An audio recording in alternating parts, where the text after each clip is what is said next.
day 25. Thank goodness, day 25. If you have been here for one or all 25 of my videos that I have been posting in the last 25 days, you're awesome.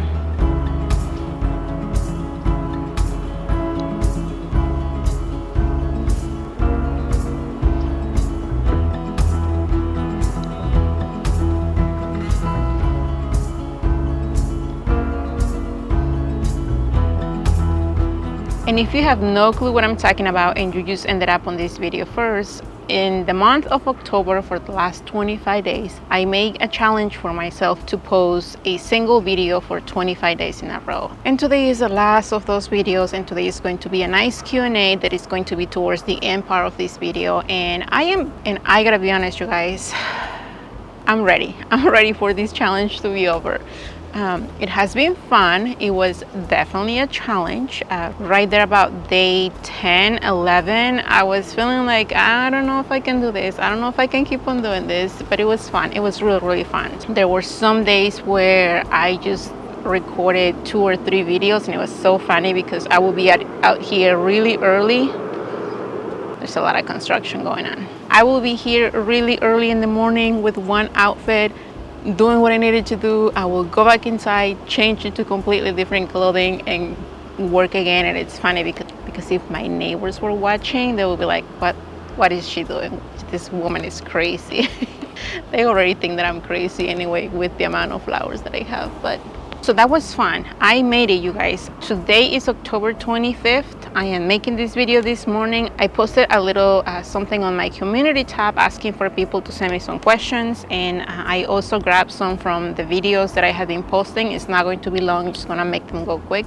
But I really wanna thank you. I know that a lot of you, I see your comments, you guys have been there cheering me up, helping me through this challenge, and I truly, truly appreciate it. Now, trying to keep up with all the comments, all the videos has definitely been hard. I have definitely dropped the ball on that, but I am trying slowly to at least give you a like, at least give you a thank you if you leave me a comment, if you left me a comment. Know that I see you. I see every single comment that you guys leave. Sometimes I just don't have the time to give you an answer, but that's probably something that I am going to be doing in the next following days, because now I'm not gonna be dragging my cameras out every day. But it was fun. Making this challenge was definitely fun. Do I recommend it? No.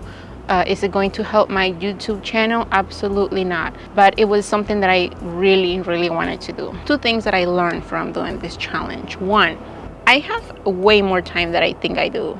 Doing this challenge, making videos to post every day, really kind of opened my eyes to see that if I want to do something, I am going to find the time to do it. That's just the way that it is. I have been complaining the last few months that I am just too busy, that I don't have time to post videos as often as I want to.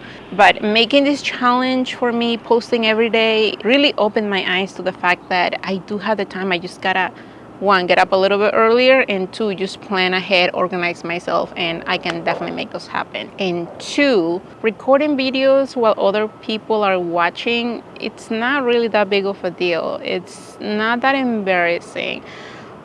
The first couple of times that I came out here during the first days of posting, I really needed to make some videos. So I dragged my stuff, I dragged all of my camera outside, and sometimes my neighbors were outside. And the fact that I make videos for YouTube is not something that I announce to the world freely.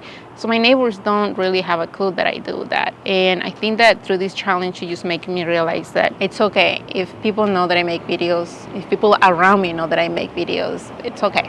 So here is the Q&A, and these are the ones that came from my community posts. What do you do after gardening season is over? Take a break from plants or start planning next year's season? I love this question because I don't know about you guys, but I'm always thinking, like right now I'm looking at my no-dig flower bed. It's almost that I need to clean it. But in my mind, I'm already thinking, what am I going to put there? What am I going to add next year? What type of plants am I going to be adding so that it looks amazing? And the season is not even over for this year. So I am always into planning. And I don't know if it's just a me thing, but I'm always thinking, this plant is not gonna make it, this plant, yes, is gonna make it. I am always into doing something else as far as the gardening goes. And during the winter, when there is nothing going on outside, it's a time that I take myself to educate. It's a time I take to invest in myself, whether it's buying a workshop, buying a few books, following somebody new that I have no clue and I have really nothing to do with, other than the fact that they may be growing something that I want to grow next year. So investing in yourself for those months when there is nothing going on outside, I think is the key for having something successfully done for the following year. Which plants are on your wish list? Either hard to find in your area or iffy zone. Oh, I said this before. I wish that I could grow tropicals here, mangoes, aguacates, avocados. They would be nice to grow here. I don't have a greenhouse. I really don't want to go through the trouble of bringing something inside that may or may not fruit the following year. But other than that, I think that I'm really going to look into purchasing some nicer dahlias this coming year. I have a lot of tubers. I actually have a table outside right now on the other side full of tubers that are drying a little bit. I'm going to be dividing and putting them away, but I really want to find some nicer dahlias. And I don't have a list yet.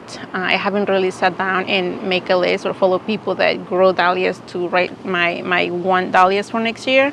But one thing that I learned this year from growing all those dahlias is that while dinner plate size dahlias are nice, they're not exactly the best when it comes to flower arranging. I will still grow a couple of varieties, but I definitely going to push like the medium size, like something that is not too crazy huge that I can't really use in a flower bouquet.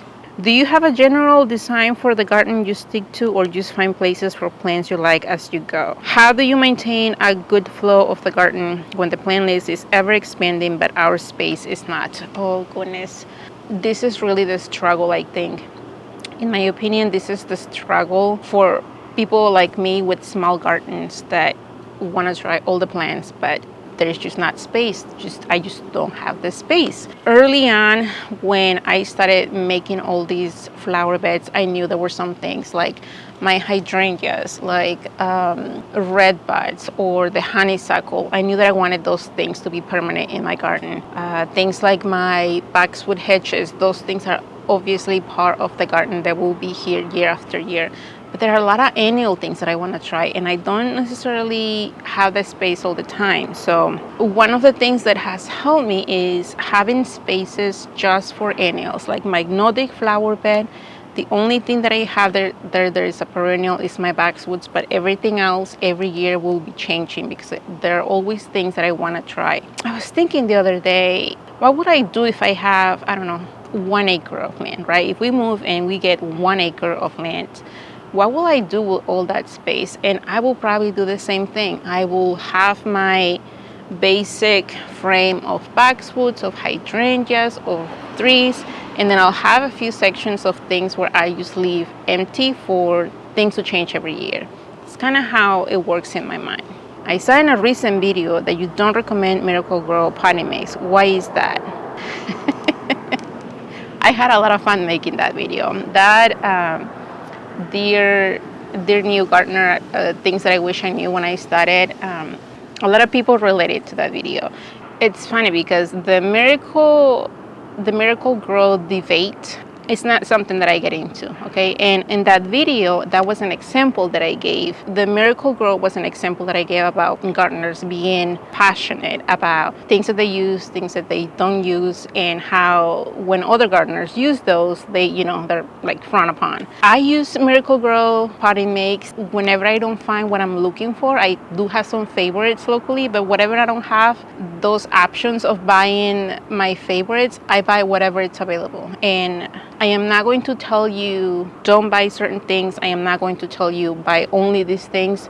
That is a choice that you're going to have to make according to your circumstances. I have a lot of gardening friends that they don't share that they use Miracle-Gro because they get trash on social media. But sometimes that's the only options that you have locally, unless you want to order something online that is going to cost you extremely high just to order them online. And if you don't know what the bait I'm talking about regarding Miracle Grow, just do your own research, make your own decisions. Earwigs and dahlias, how can we keep them from being infested with earwigs? Thankfully, fingers crossed, I don't have problems with earwigs. I probably will now that I started to bring dahlias more into my garden.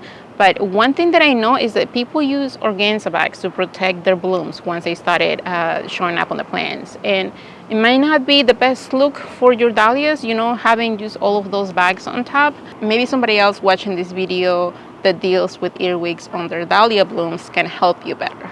I see you cut down flowers. Do you go back and dig up the roots? Yes and no. For example, I have this no dig flower bed right now, and I am going to be coming here and I am going to be just cutting everything to ground level. I am not going to be digging anything out. Those roots that will be left there will decompose for next year, and right now I'm not doing anything to them, so I don't need to be planting anything else there. If I was planting something else, if I was coming and I was going to be using all of that, I'll probably just dig everything, because it will be a lot easier now to dig things that will be on my way for later. But the idea for not cutting the roots of the plants when you're cleaning your beds, whether that's in the fall or in the spring, is so that those roots will become part of the nutrients will be decomposing to make your soil more rich.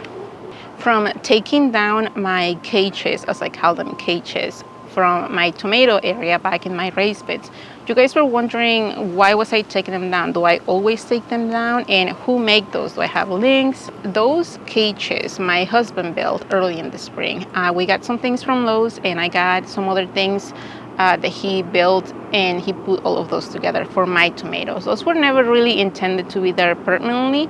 I am going to use those panels for something else. I'm actually already thinking where they're going to go. I just have to do some measuring to see if my husband can build something around those, but that will be something probably in the spring.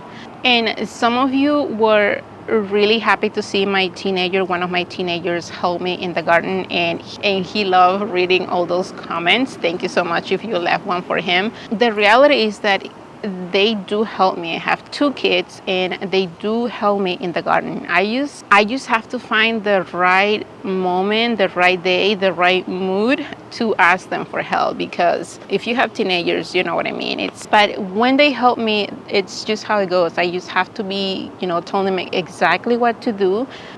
I remember a few years ago, my little girl at the time was maybe 6, 7, and she was helping me weed the garden, and this was early in the spring. It's so funny because she remembers that now. This was quite a few years ago, and she was helping me with the weeds, and I left her in one bed. I said, pull all of these weeds out, and when I came back, she had all of my tulips on the ground. She had dug all of the tulips, bulb and everything, and it's funny to me now. At the moment, I was like really upset, but she had no clue. But I don't really show my kids on my videos that much because 1, I don't need to, and 2, they also don't want to be in my videos. So I respect their wishes, and whenever I ask them to do something, they're definitely not going to be on camera. Some of you asked about me sharing seeds with you, and I am doing that this year as well. I am going to choose about 5 people or so, depending how many little packets of seeds I can put together. I am going to be choosing 5 people from my newsletter. And my newsletter, something that I deal with on maybe like a once a month, maybe twice a month if I am very well organized. So if you haven't signed up for the newsletter, I am going to leave a description on the comments maybe, and also on the video's description. So check those out. Oh, brother. Hello. Hi. David is with me here. Oh, by the way, yes, David is not my cat. He is, I think he's one of my neighbors, and I'm not sure which one, but he eats here. I get some cat food. Here and there, and he enjoys it. I am not really a cat person, but this cat is all right. This is it for this video, you guys. Day 25, we made it, and I'll see you on the next one. When will that be? I don't know, but I'm definitely gonna take a break. Come on, buddy, you gotta get done. Come on.